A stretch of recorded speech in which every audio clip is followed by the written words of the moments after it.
Bismillahirrahmanirrahim and Assalamualaikum warahmatullahi wabarakatuh.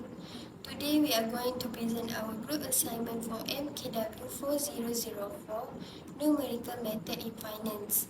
We are from group 2. In this presentation, it will consist of two parts. The first part is about general knowledge in basic financial asset and income securities, and also modeling and dynamics of asset prices. And the next part is we are going to explore about real application of Monte Carlo simulation in finance or economics. Without further ado, let's begin this presentation. In financial market, there are various types of financial assets and income securities that are traded. These include stocks, bonds, commodities, currencies, and derivatives such as options and futures. Basic financial assets include stocks, bonds, and commodities. The first one is stocks. Stocks, also known as equities, represent ownership share in a corporation. When an individual or entity purchases stocks, they become a partial owner of the company. They are considered to be riskier investment but have the potential for higher return. The second one is bonds. Bonds are debt securities issued by government or corporation to raise capital. When an investor purchases a bond, they are essentially lending money to the issuer. Bonds are generally considered less risky than stocks and are often used to provide income and preserve capital. However, they are subject to interest rate risk and credit risk. The last one is derivative. Derivative are financial instruments whose value is derived from an underlying asset or group of assets. They are used for hedging, speculation, and arbitrage. Common type of derivative include options, futures, forwards, and swaps. Each of these financial assets plays a distinct role in investment portfolios and financial market, offering different risk return profiles and opportunities for investors. Income securities, on the other hand, are financial assets that provide a return in the form of income, such as interest or dividends.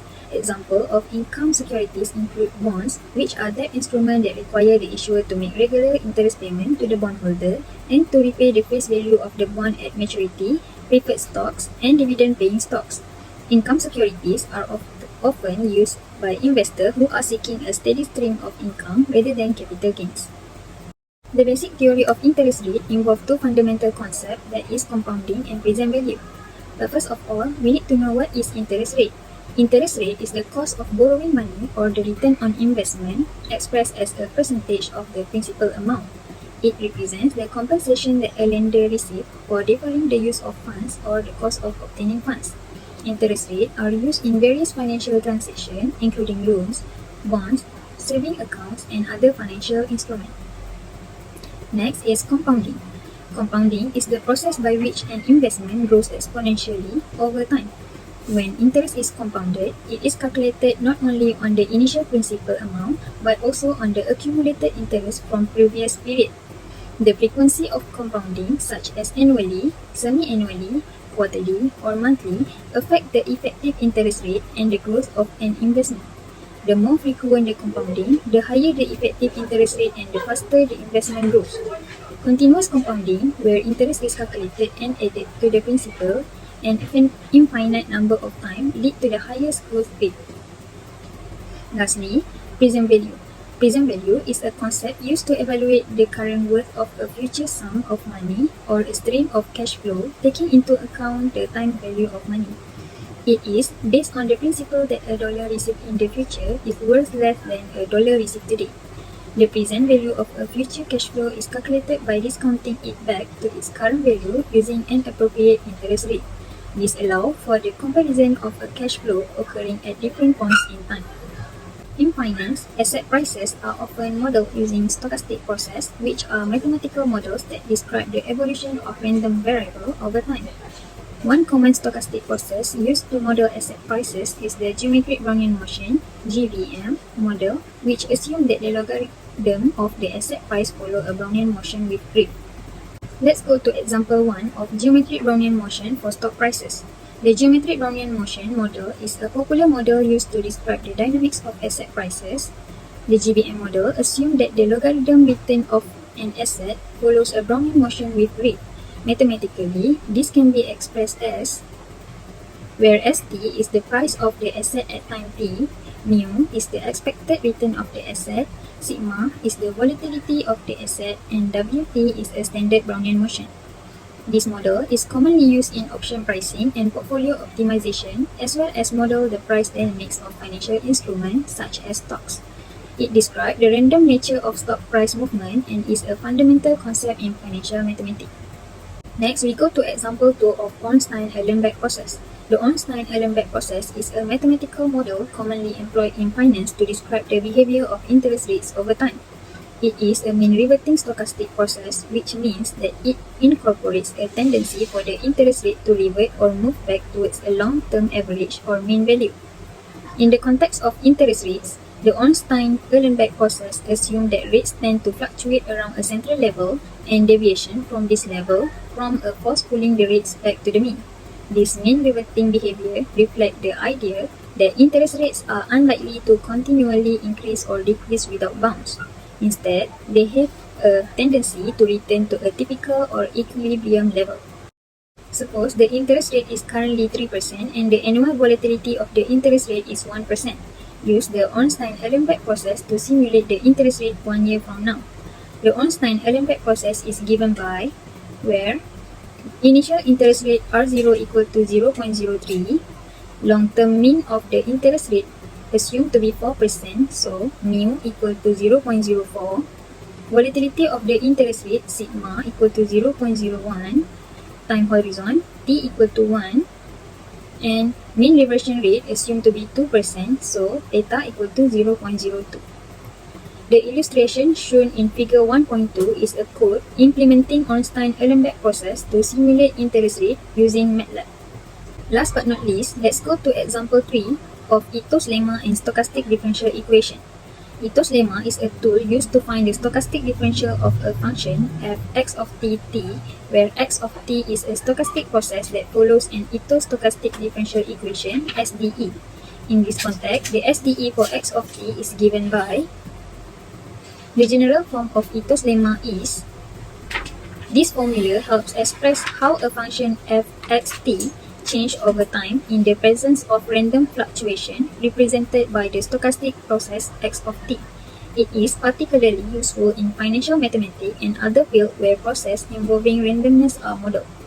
In example 3, the goal is to find the SDE for the function f(x of t) given f(x of t) equal to x of t times exponential t. To do this, we need to compute the partial derivative with respect to t, with respect to x, and second partial derivative with respect to x. Now, we substitute the values into Ito's lemma formula to find the SDE for f(x of t).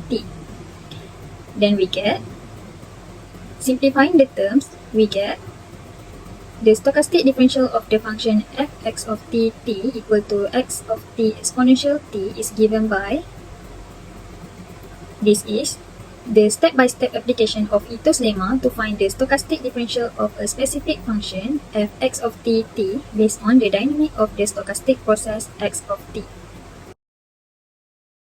So, introduction of numerical integration is a crucial concept in math used to approximate integral when solutions are complex. It's applied in finance for tasks like calculating areas under curve and financial forecast. Deterministic method like trapezoidal and Simpson's rule provide precise but fixed results suitable for linear finance models with minimal uncertainty. Monte Carlo simulations are dynamic, using random sampling for uncertain, complex systems in finance. They are valuable for risk assessment, option pricing, and economic forecasting. In finance, handling uncertainty is crucial, and Monte Carlo simulations offer flexibility. They explore a range of outcomes in financial market, making them critical in modern practices. In summary, understanding numerical integration sets the stage for applying this method in finance. This report explores their real-world use, focusing on Zeroni, Marshall, Carvalho, and Pamplona case study of emergency energy generation system risk analysis. Next is overview of the chosen article. The 2019 article by Zeroni, Marcel, Carvalho, and Pamplona explores economic risk in emergency energy system on diesel and natural gas generators. Using the net present value method and Monte Carlo simulation, it assesses the financial returns and uncertainties. Emergency energy systems are vital for critical facilities and peak demand reduction. The study's relevance is heightened amid the growing focus on energy sustainability. Key findings indicate low investment risk for both diesel and natural gas generators. Diesel generators have higher positive NPV in a narrow range, while natural gas generators offer a broader range with minimal risks. Incorporating carbon credit increases unprofitability chances but doesn't drastically alter the overall risk analysis. In summary, this research significantly contributes to understanding economic risks in emergency energy system, offering valuable insights for investors and enhancing discussion on sustainable energy practices. The problem statement analysis is the economic risk analysis of investing in emergency energy generation system, specifically focusing on diesel and natural gas based electric generators. First one is, it deals with investment decision making in critical infrastructure, which is a key area in economic development and sustainability. The second one is, the investment in such systems involves substantial capital expenditure and long-term financial commitments. The Monte Carlo method, often held as a cornerstone of modern computational statistics, has found a significant application in the realm of economic risk analysis. In this presentation, we will dive into the Monte Carlo method, exploring its application, equation, process, analysis of result, strengths, limitation, and a comparison with deterministic method. In the field of economic risk analysis, Monte Carlo simulation stands as a powerful tool. It allows us to construct a probabilistic model that stimulates a wide range of potential outcomes based on various input parameters. These parameters could encompass energy prices, operational costs, and the potential revenues derived from selling excess energy. The essence of Monte Carlo simulation lies in its ability to incorporate randomness and uncertainty inherent in the market and environmental factors. It offers a holistic view of economic risk that is often obscured in deterministic model. A fundamental equation underpins the Monte Carlo method, the net present value NPV calculation. NPV can be expressed as NPV equal to summation of T equal to 1 to N RT minus CT over 1 plus R power of T. In this equation, N represents the total number of periods, RT denotes the revenue in period T, CT signifies the cost in the same period, and R stands for the discount rate. Next, we will explore the Monte Carlo simulation process.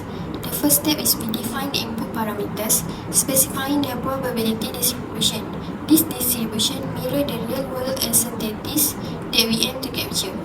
Second step is generate random value. Random value for each parameter are generated based on their respective distribution. This randomness mirrors the inherent unpredictability of economic variables. The step is compute NPV. For each set of randomly generated parameters, we compute the net present value using the equation mentioned before. And the fourth step is repeat for a large number of simulations. To ensure robustness, this process is repeated numerous times. The repetition generates a multitude of NPV values, reflecting the wide array of possible outcomes. And lastly, we analyze the distribution of NPV results. This allows us to assess the risk associated with the investment decision. The Monte Carlo simulation offers profound insight into risk assessment. It unravels the risk profile of investment, shedding light on specific scenarios where they might be more viable. For instance, diesel generators may show a higher likelihood of positive NPV within a narrow power range, indicating specific conditions for their profitability. Moreover, the incorporation of environmental costs such as carbon credit significantly influence the risk profile, underlining the financial implication of environmental consideration. In comparison, it reveals that natural gas-based generators offer a broader range of profitable investment options, suggesting their potential as more economically viable and environmentally friendly alternative. Monte Carlo simulation boasts several strengths. It excels in handling uncertainty and variability, effectively accommodating the randomness inherent in market forces and operational conditions. Furthermore, its flexibility allows it to model a myriad of scenarios by altering input variables, making it ideal for analyzing investment in the ever-changing energy sector. Perhaps its most crucial strength lies in providing a comprehensive risk assessment. By stimulating numerous outcomes, it offers a broad perspective on potential risk and return, equipping investors with vital information for sound decision making. Despite its strengths, the Monte Carlo method has its limitations. Its computational intensity can be resource intensive, demanding significant processing power and time, especially when dealing with numerous variables and scenarios. Moreover, the accuracy of the simulation heavily relies on the quality and precision of input data. Misestimation or incorrect assumption can yield misleading results. The sheer volume and complexity of outcomes can also pose challenges, requiring sophisticated statistical analysis for interpretation. Comparing Monte Carlo simulation with deterministic methods such as linear programming or fixed scenario analysis reveals distinct advantages and drawbacks. Deterministic methods offer predictability and simplicity, making them easy to model and interpret. However, they may fall short in capturing the full spectrum of potential outcomes.